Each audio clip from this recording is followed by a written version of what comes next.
Hi, welcome to this video.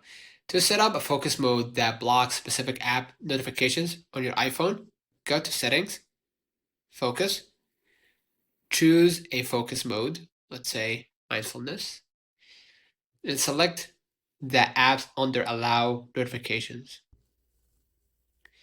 If you don't see any app here, that means all apps are basically blocked, okay? But if you want to exclude some apps, you can just go ahead and tap the plus button here to add the important apps that you want to receive notifications from.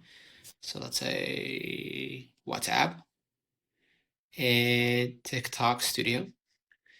Hit done. Now these two will always like pop up on your notifications even when you choose the mindfulness focus mode, right? So this allow notifications from specific apps, right? If you want to basically block specific app notifications, all you gotta do is just exclude the allowed apps, right? Or you can just hit silence notifications from and add the apps that feels annoying to you. Say ChatGPT, Discord for me, and I hit done.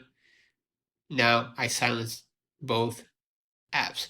So consider liking this video, subscribe, it really helps with the channel. Once you go back, the settings will be applied automatically. Till next time.